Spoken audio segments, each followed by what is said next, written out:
Gender roles reversal. This video is going to be interesting, so hold on to your seats. So people are talking about flipping the gender script all the time. This reminds me a little bit of Earth 11. For those of you who don't know about Earth 11 was a world in which the Amazons of Themyscira imposed their law on the whole world and changed it forever. With new technology and philosophies inspiring generations of women to take the lead in creating the future. The world's Justice Guild comprised Wondrous Woman, Aqua Woman, Batwoman, Superwoman, Jessie Quick, Star Sapphire, Power Man, and Zatara. And in some respects this could be a good thing, but most respects sometimes it's a very bad thing. And why I raise this up is because in the Mary Sue, there's an article that states boys can be Wonder Woman too. And in this article, a little later on in the article, this comes from the BBC, which I'll actually show you. The actual article is here. This is the actual BBC article. Got it from. It said, BBC heard from a mother in Vancouver, Canada, who said that her son Jasper said boys can be Wonder Woman too. Jasper's very entranced with her bullet deflecting wrist guard, so he started leaping around pretending he was under fire and repelling bullets. Apparently Jasper loved the film so much he asked his mom to pretend to be a Wonder Woman and train him to fight like an Amazon.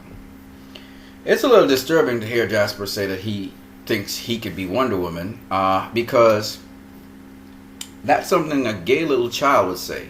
You know, the gay kids love Wonder Woman and they love to dance and that kind of stuff. So it sounds like either Jasper's gay, or he has gay tendencies, or he just doesn't understand gender yet, which is all good.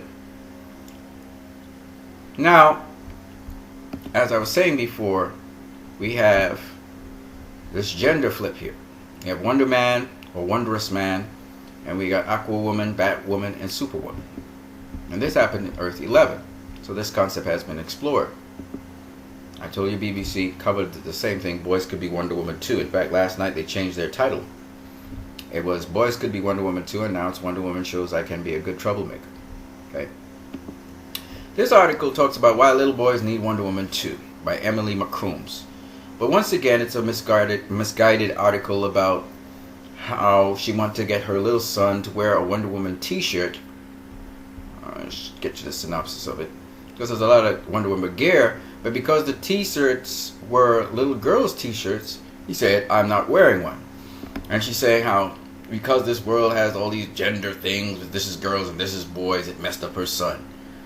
But at the end of the day, she just wanted to eliminate the fact that Walmart didn't have t-shirts for boys with Wonder Woman on it.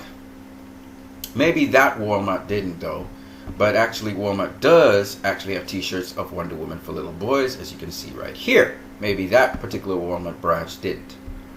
Nonetheless, she was going on and on and on about that, and it really bothers me when I hear people talk about the fact that society, you know, defines gender. There are some ridiculous things that society defines gender specifics to, which I agree. But for the most part, when we're talking about individual sexuality, and being a boy or a girl, and that boys don't wear what girls wear, for the most part, and you can't have everything unisex, I think that makes sense. Okay? With the Wonder Woman t-shirts, you got little t-shirts for little boys, and that's okay. It's cool. Some things that fit little boys don't fit little girls, and some things that fit little girls don't fit little boys. Hence, we have Superman and Wonder Woman, right? You want to flip it? Go to Earth 11. I think what's happening is we have these so-called feminist women. They're not feminist. They're not feminists, I emphasize. They're all about flipping the script. So women have power, men don't have power. So they flip it. How the situation is currently, men have power, women don't have the power they're supposed to have. It's not equal at all, and I don't like that. I hate inequality. I'm with Wonder Woman on that. Certain values she has, I agree with. There's an article here by the New York Times that talks about asking boys and girls what would Wonder Woman do. And in this article by Lisa Damour, who seems to be French, she speaks and comments on certain things. But again, her lens is kind of myopic, but it's okay. I think she makes some very valid points about especially education. And she talks about Wonder Woman's compassion as the fuel of her force. Okay? So if you look at what she's saying, she says this: frustratingly persistent evidence shows that males continue to dominate the airtime of co-educational classes, even in college and law school, and even when females are in the majority. To achieve equity in classroom participation, we need to continue to encourage our young women to speak up. I think that's a very, very good point. I mean, why do women sit aside and be passive? Don't be passive. Speak in classes. You know, just because a guy's in the class, he doesn't have to dominate the conversation, keep on talking, and you just gotta just listen. No. Further, we need to remind our daughters and sons to use their leverage, as Diana would, to stand up to those who interrupt girls or prevent them from speaking, especially interrupts those who are flexing their privilege. Or, not just girls, but anyone. Wonder Woman feels that people should all have a voice. That's the thing about Wonder Woman. The other thing that I thought was very interesting is she's, of course, speaking from a female perspective, of course. To be clear, guys aren't alone in riding roughshod over their peers. But the common cultural responses to female and male aggression reveal a double standard. Young women who abuse their social power are often given the hard-to-shake label of mean girls, while similar behavior among young men is often ignored because boys will be boys. And that is true again. They get a pass.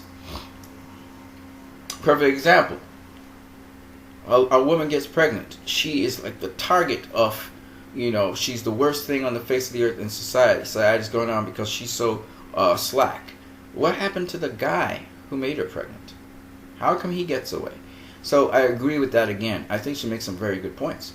When we stop instinctively dismissing male aggression at the same time slow or judgmental reactions to what we view as female aggression, we can have fair conversations with our children about how power should be exercised. This is true. Even when you look at how Condoleezza Rice and Hillary Clinton are classed, even though both these women were doing their jobs, I thought she's saying something very fair there. Of course, Hillary Clinton has been as womanlike and as womanly as you could possibly get, as so does Condoleezza Rice. So I don't understand why these women, because they have power, they hate it even by women. This is the crazy thing. Other women are jealous of them and they hate them, and it's like, what's your problem? I realize that the United States of America is still not open enough and not sensible enough to realize that women can lead countries, and they do so rather effectively, generally speaking. So I'm just saying. And we can wonder if a young woman might be penalized for assertive behavior that's routinely overlooked in young men. I'll be honest again, she's absolutely correct here again. I've seen where women being outspoken and they assert themselves, they are actually ostracized sometimes, or sometimes people actually try to set traps and snares for them to destroy them, especially if they don't have connections. So I've seen this happen, okay? And what actions should be considered out of bounds for anyone? That's another thing. They try to compromise these women, put them in compromising situations. I've seen this. Now, I'm not saying only women get treated this way. If you rock the boat and you're a guy, you get the same treatment. But my point is, it shouldn't be this way. And the other thing I see is that they try to compromise women to move up, for upward mobility in an organization. They don't go based on merit. They try to compromise women so that they have something on them. Now, they do this for most people, but I'm just saying it shouldn't happen for women or men, and I think it mostly happens with women. Our children won't face the epic evildoers of the DC Comics world, but they will certainly encounter or flirt with being pint-sized tyrants. This is again true. Man or woman, this is a very true statement. Those seek to abuse power offer one model of how force should be employed. Wonder Woman offers another. Diana serves up a welcome example of a leader who draws her strength from her humanity and uses it only to protect herself, not only to protect herself, or uses it only to protect herself or to defend others. In this respect, we should all want our daughters to be like Wonder Woman, and our sons too. Again, absolutely correct. This is a very good article by Lisa Damour. It's almost a counter article to the craziness I heard from the other two articles. And my point being this, that a lot of people don't, at least a lot of these feminist ladies are not really paying attention to Steve Trevor in this story, which is a very critical critical role model for little boys, how you respect and treat women of power. How you do not try to, even though Steve Trevor tried to, he tried to limit Diana, but Diana wouldn't have it. And when Steve was saying, she's with me, she said, I ain't with him. I ain't rolling like that. I ain't rolling like that, homie. I don't just send out people to get killed and die. Hell no. I gotta say my piece. You know what I'm saying? I like that. But Steve Trevor still is a model in which you realize he learns to respect Diana rather quickly. And the cool thing about this is you have to look at the dynamics between Steve and Diana. I don't really care about the romantic relationship that much as Diana's conviction and Steve Trevor trying to show her how some of the things in the world work, even though he has no clue as well how things in the world work. So you can look at those dynamics. You can also look at Chief. You could also look at Samir. You could also look at Charlie. Okay, but at the end of the day, Diana has the attributes and principles which we all admire, and I do agree that you must take home those attributes and desirable traits she has. But at the end of the day, you also, if you're a little boy, you may want to look at what Steve Trevor did, how he interacted with Diana, and learn from the positives of it. Of course, she is the central focus. So at the end of the day, if it's a little boy, I did a video on this already. If it's a little boy, you don't want him being Wonder Woman. You don't want him being Diana. You want him to take the attributes of Diana, but you don't want him being Diana. And the confusion of being a woman, come on now, let's not cross the gender lines. Let's try and keep the gender lines where they are. A man's a man, a woman's a woman. Okay? I think we don't need to flip the script. A man don't have to do what a woman doing.